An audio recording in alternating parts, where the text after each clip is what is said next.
Hey guys, Helix here once again, and today we're in Pulsar Lost Colony. The Pulsar Lost Colony, for anyone who doesn't know, is a space simulator currently in early access. We're not going to hang about too long, we're just going to jump straight in and have a look at what the game's about.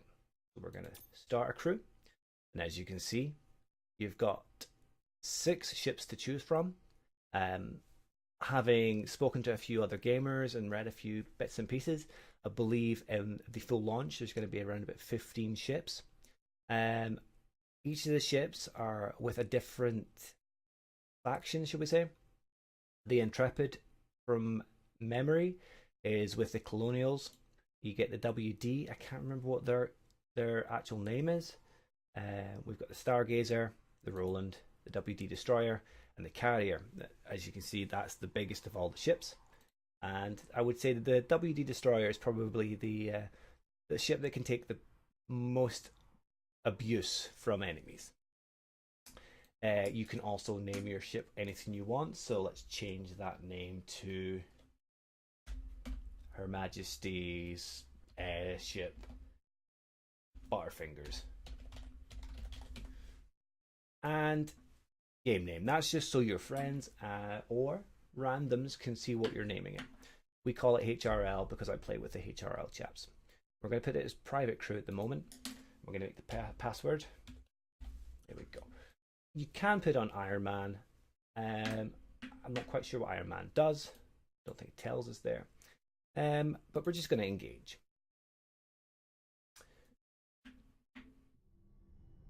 So as we load in, see there's 5 different professions to choose from. You can be the captain, the pilot, the scientist, the weapons expert, or the engineer. All of which are, I would say they're all required. The scientist maybe not so much, but it is handy to have either a bot AI signed to that, or have your captain or your engineer, while you're on away missions, keep an eye on scientist related items. So we're going to go the captain for next. The captain can do all the jobs of all the different professions on the ship. We're going to jump in. So here we are. We're the captain. We can see our feet. We can look around and move as you would. I think I've put us on the destroyer. So we're going to have a look around first before we go and look at anything in too much detail. So we've got our engineering with our core and all the monitors that go with engineering. We have our bridge back up where we just came down. There's 2 entrances. Then we're going to go to the lounge, life support, science, and the teleporters. So here we are with the teleporters, and we can teleport to the WD station 231, either floor 1 or floor 2. And our science lab, life support. We've got our atomizer, which allows us to do some research to apply updates to crews, weaponry, and stuff such like that. We then have weapons, although it's not really classed as the weapons area. It's where the big gun is. I'll show you that in a second. The lounge, where the lockers are, so you can have your friends or your fellow players store their items. There was a bug in the game where if you log out, you lose the items and they're lost for good. So you're better putting them into the locker before you go out, and then they're safe. And a bathroom. So we'll go back up and we'll work our way down again. Sprint our way up. It's maybe not the most detailed of all games. It's a wee bit blocky, but I like the look of it. I think it's not trying to be too serious. It's not trying to be a Star Citizen. It's got its character. Let's see. Actually, let's show you the now looking up, because that's when I did it. You can customize your appearance. You can be a male or female. You can change the hair color. You can have different hair types, different facial hairs. Let's go for the mustache. Your eye implants. You can have different face IDs. There's not that many. I think probably before launch they'll add more. Let's go this guy. And your tech, you can change the tech color. I think that's just the eyepiece, isn't it? Yeah. So we'll randomize that. Randomize. Let's go for that guy. And we'll go back. So you can't see yourself. There's no reflection, but your fellow players can. Looking at the captain. The captain can sit in his chair and spin around. The captain's chair actually does do something. So depending on the model you have assigned to your ship or equipped to your ship, it does do things for the ship. It has different benefits. But the captain's job is mainly to set the status, to set your yellow and your red alerts. It does change the music so your crew members know what's going on. And it also, the captain also has to set the destination for any jumps. Now you see all these little dots, they're all jump destinations. We can go to any of them. There are jump gates which allow you to fast travel, and increasing ship components such as engine reactors allows you to jump further. So sometimes you may have to jump from point to point to point. Other times you may get to jump from one to another. Skip one or skip multiple, depending on the distance it goes. We won't focus on that too much, but the captain gets to give the destination. The red pulse, you may wonder what that is. That is a distress beacon. So you could head to there and help a ship in distress. The $ is sort of an exotic goods seller, so you get bigger, badder bits for your ship. And the exclamation mark, which the HRL chapter myself, we were of the belief that that was originally the distress or a quest symbol. Being a World of Warcraft player, I thought that was a quest symbol. It's actually a boss. So we don't go near them until we're ready, our ships are ready. And I think that's about it. The repair symbol, that's kind of self-explanatory. There, you can repair your vessel there. And the dots, they are hubs.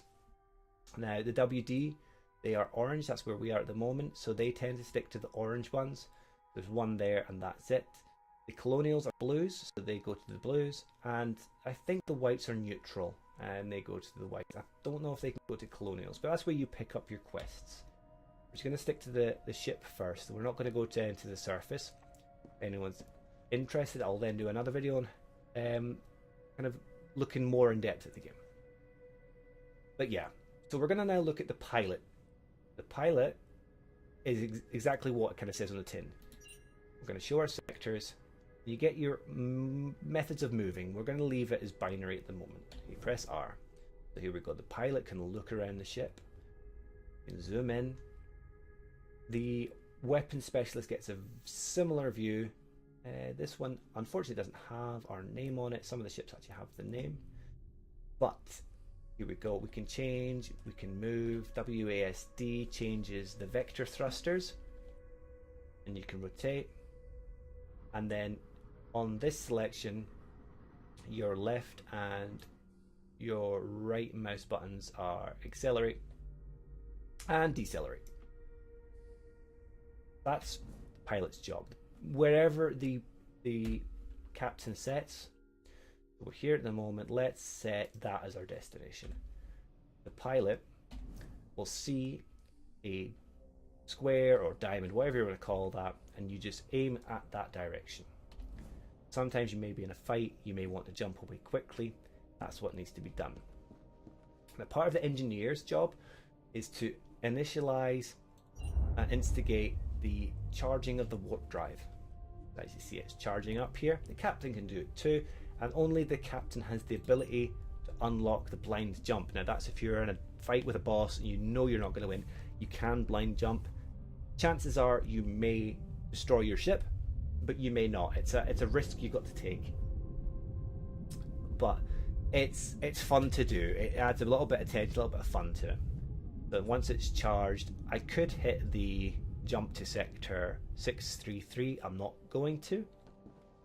But the engineer's job is also to look at the core temperature, make sure the temperature doesn't go too high. If it goes too high, the system starts shutting down. They can change how much power is allowed to each section. So you might not want your science lab at one point, but you may want maximum power on shields and weapons.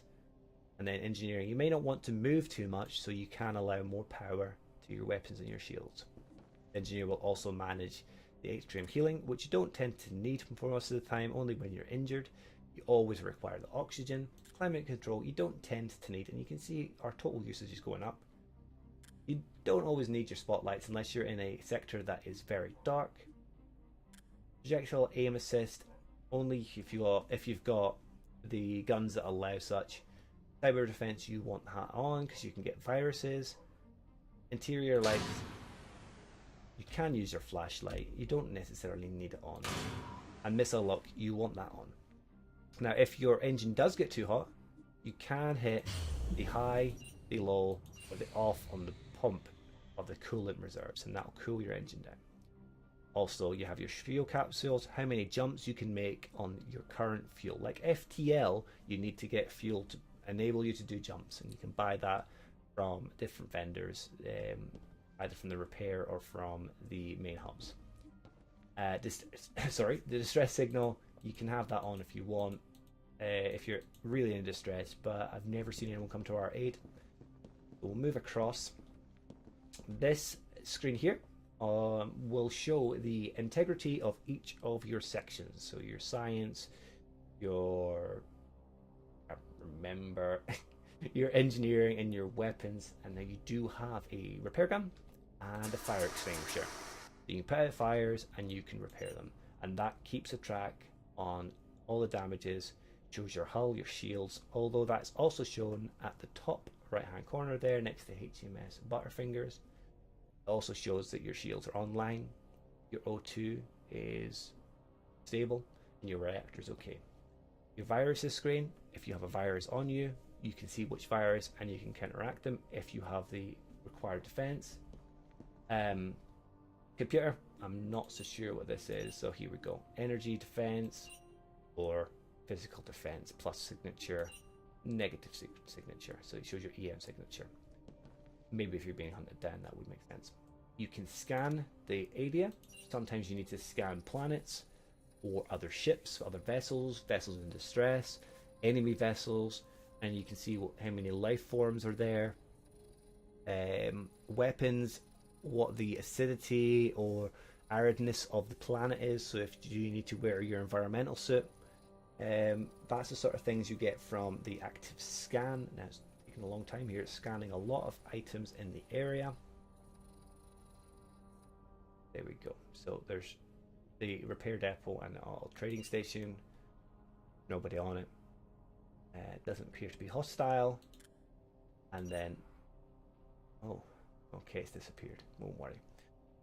Our comms, this is another thing that I think a scientist does. I can't remember. He can activate, or he or she, sorry, can activate comms to which the captain can respond.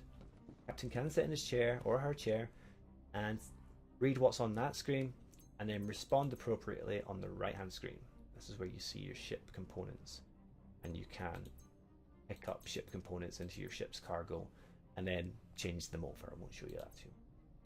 And finally, we are going to show you the weapons, because we don't want to make this too long a video, but if anyone's interested, I will do another video on exploring the quest hubs and actual combat and movement. I have a whole crew that are willing to help me with that. So we're having a quick look at engineering. They can do everything they can do on the bridge and a little bit more by putting power to different things. You can eject your core. I'm not going to do that. If you've ever seen the episode of Star Trek where they do that, then it's essentially like that. Looking again, sorry, here's your life support exosuit if you need it for the planets. But we're going to go down and have a look at our weapons. There is a gun turret on the bridge, but here we go. I can't actually do that one yet. I haven't done the advanced order. That's taken my part. Oops, we'll run back up to the bridge and we'll show you the other gun. The pilot can apply talent to do the advanced operation of main turret systems.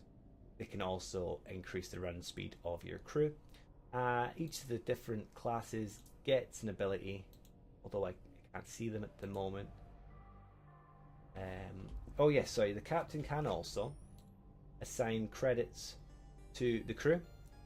That allowance there is the full ship, and it allows each crew member 2,000 credits. I'm not sure what the custom orders do. We'll look at that another time. And here we go. Here's the gun. The little gun, it doesn't get much of a view. The big gun gets a better view, much like the pilot.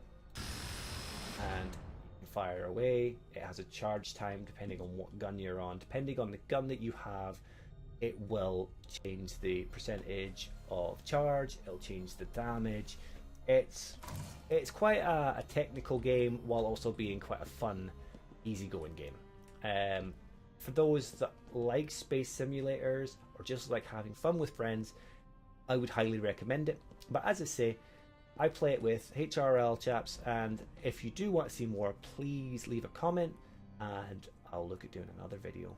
But until then, I've been Helix and this has been Pulsar.